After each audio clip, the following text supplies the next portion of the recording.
Welcome to our new episode Tok Jhal reviews. তো আজকে থিয়েটারে চলে এসেছে চাঁদ মেরা দিল। জানি না কারা কারা দেখেছো, যারা যারা দেখেছো তারা তো কমেন্ট করবেই, আর যারা দেখোনি তাদের জন্যই হচ্ছে এই ভিডিওটা। তো আমরা এখানে দেখতে পাচ্ছি সেই পুরনো গতানুগতিক একটা মেয়ে আর ছেলের মধ্যে যে ভালোবাসার সম্পর্ক গড়ে ওঠে। প্রথমেই মানে ফার্স্ট যেটা ফেজ, সেখানে দেখা যাচ্ছে একটা ছেলে একটা মেয়ের মধ্যে ভালোবাসা হচ্ছে, কলেজের ভালোবাসা হচ্ছে, কলেজ প্রেম হচ্ছে, তারা মেয়েটা ছেলেটা ঘুরতে যাচ্ছে, ছেলেটা মেয়েটাকে আইসক্রিম খাওয়াচ্ছে, ঘুরতে নিয়ে যাচ্ছে, লাভিং সিন হচ্ছে রাস্তায়। সেটা তোমাদের মনে হবে একটা নর্মাল অত ভালো জেনজি লাভ তোমাদের দেখাবে প্রথম ফেজে। আর সেকেন্ড ফেজে দেখাবে যে ওয়েট সেকেন্ড ফেজটা বলে দিলে তো স্পয়লার হয়ে যাবে। একদম, ওটা তো আমি তাই পুরোটা বলবো না। সেকেন্ড ফেজে দেখাবে যে সেখানে যে আমাদের হিরো মানে লক্ষ্য বারবার মেয়েটার কাছে সরি চাইছে। এবার কেন চাইছে সেটা তোমরা থিয়েটারে গেলেই দেখতে পাবে। একদম।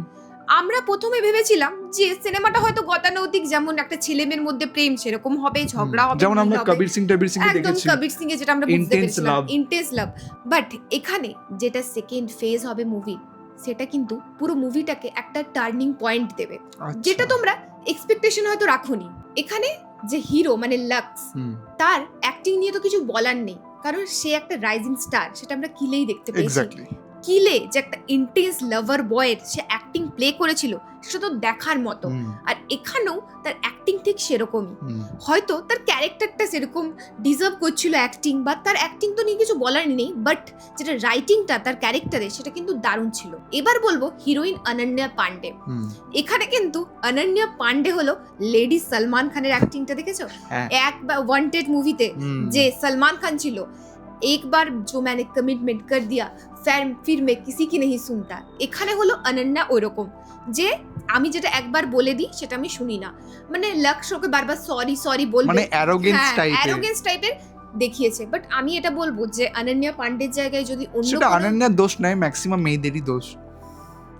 বাট এখানে বলতে পারি যে অনন্যার জায়গায় যদি অন্য কোনো হিরোইনকে নেওয়া হতো, মানে ক্যারেক্টারটা আরো ভালো করে উঠে আসতো। আমি এটা বলছি না যে অনন্যা বাজে অ্যাক্টিং করেছে, কিন্তু অনন্যাকে এখানে না আমরা ডিজার্ভ করছি, হ্যাঁ এটা আরো ডিজার্ভ আমরা করতাম। মানে এখানে অনন্যাকে অনন্যার মতনই দেখা গেছে, আর এখানে অনন্যাকে সালোয়ার কামিজে দেখা গেছে, সেটা আরো একটা বড় ব্যাপার। বাট আমি বলবো যে অন্য হিরোইন হলে এটা মনে হয় আরো ভালো হতো।